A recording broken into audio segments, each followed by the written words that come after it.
Buenos dias, damas y caballeros.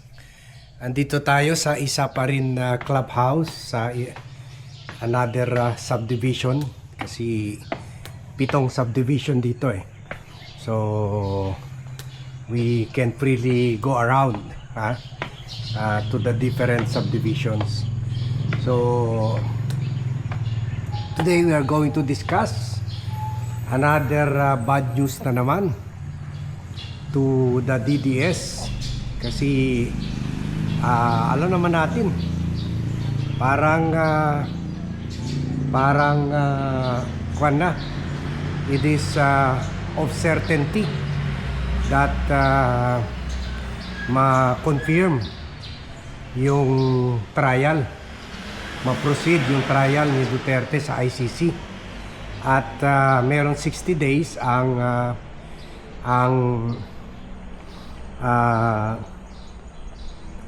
ICC panel to decide on that. So anytime siguro lalabas na yung decision, anytime.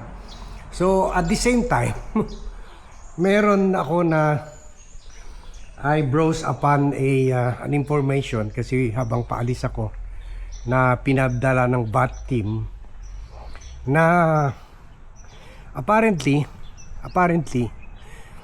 yung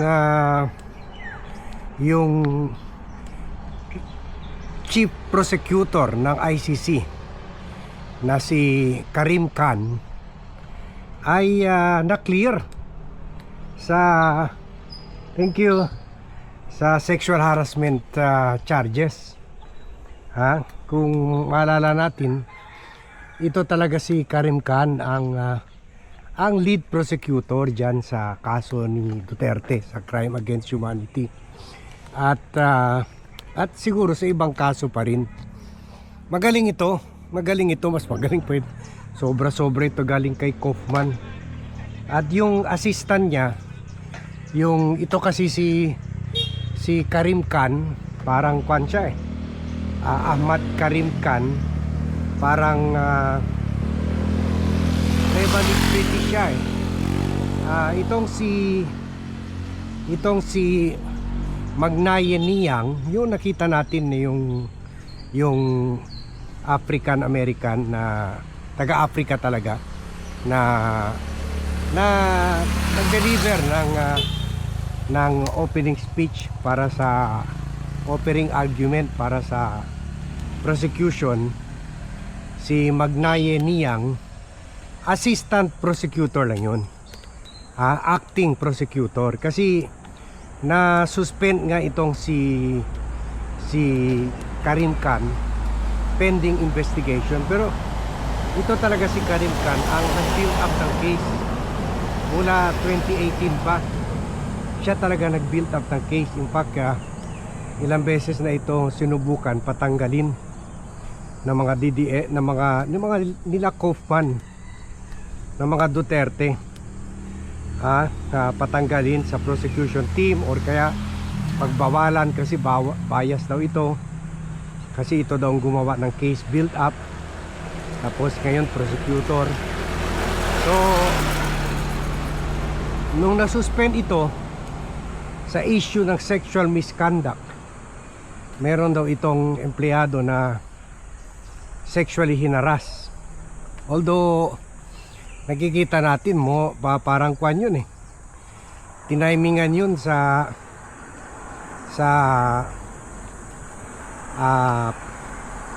pagkwan sa kanya, pag habol sa kanya ng Amerika, dahil siya rin kasi nag-recommend o naghingi ng issuance of warrant of arrest kay Israeli Prime Minister Benjamin Netanyahu and si Vladimir Putin ng Russia. Humingi siya ng issuance of arrest warrants for crimes against humanity dito sa dalawang leaders na ito. So galit yung Amerika sa ICC, hinaharas yung ICC. Hindi sinabi, hindi nila mag-issue ng visa at sa mga ICC, anyone related with the ICC, and also kung may property sila sa US, nireremata nila. So outright persecution talaga, outright attack talaga ni Donald Trump. It happened last year. So at the same time, yun, meron lumantad na babae na sinabi hinaras siya sexually ni Karim Khan. So nakuha nito, either he took a leave, hindi ata na suspend, he took a leave para to give the investigators a free hand, para hindi sabihin na in-influence na yung investigation. So ako naman kinabahan ako kasi sabi ko, what if hindi magaling si Niyang, baka matalo yung kaso kay Duterte. In fact, nagpiesta yung mga DDS, yung go on leave itong si Karim Khan. So yesterday I read the news na yun, today, as sent yesterday by my team, yun nga, cleared na siya sa kaso. So hindi totoo yung sexual harassment case. So this means babalik na siya. Malas naman ng mga DDS kasi babalik na siya, and in time sa paglabas na ng ICC ng confirmation of charges, meaning tuloy-tuloy na yung trial proper. So ito, kuha na naman ito, very bad news. Sampal na naman ito sa mga DDS. Okay naman, kaya naman ni Niyang, pero siguro magaling rin naman yan ng prosecutor, pero parang wala pa siyang experience ni Karim Khan eh. Tsaka si Karim Khan talaga ang nag-case build up laban kay Duterte.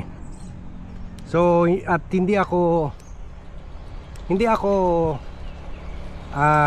impressed sa delivery ng opening statement ni Magnayan Niyang, yung acting or deputy prosecutor and acting chief prosecutor. Mas magaling pa yung Pilipino natin, dalawang Filipino lawyers eh. Mas parang may command pa sila of the issue eh. Ito si Niyang siguro magaling na strategist, researcher at sa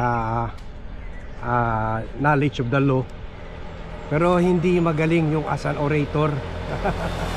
Kaya hindi, medyo medyo kulang ang delivery niya, yung hindi very convincing. So we are looking forward na ito kasi magaling ito si Karim Khan.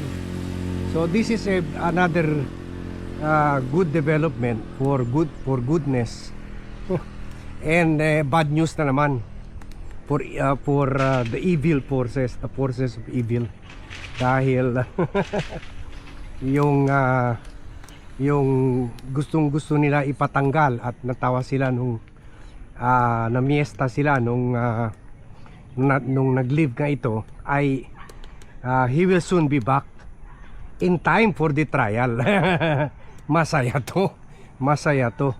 So yan ang good news natin for this week, one of the best news coming out of the ICC.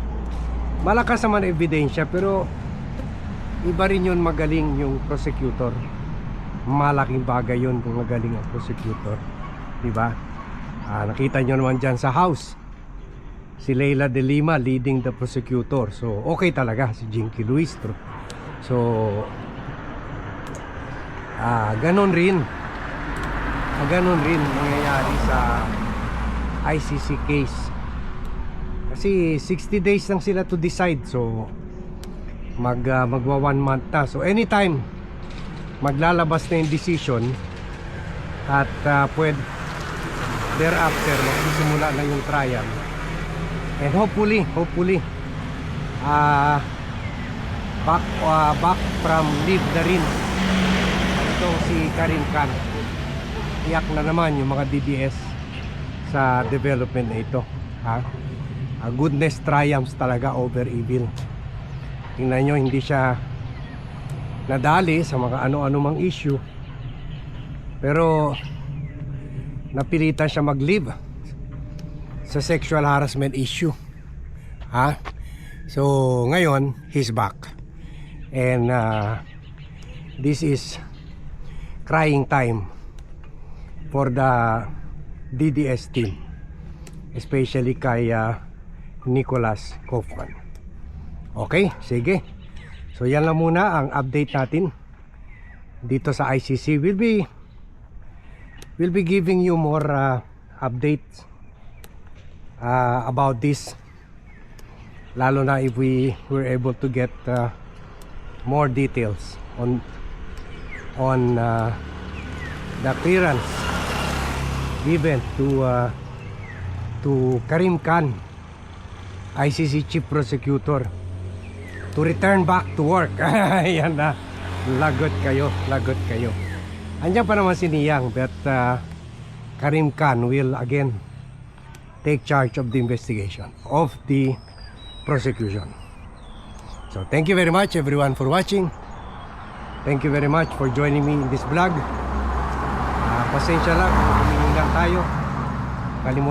Kalimutan natin inumin yung i-inhale yung inhaler natin for our black lungs. Meron tayo COPD, chronic obstructive pulmonary disease. May asthma pa, pero okay lang, kaya naman. Mga isang oras na tayo naglalakad, kaya naman. So thank you very much everyone for watching, and see you in my next vlog.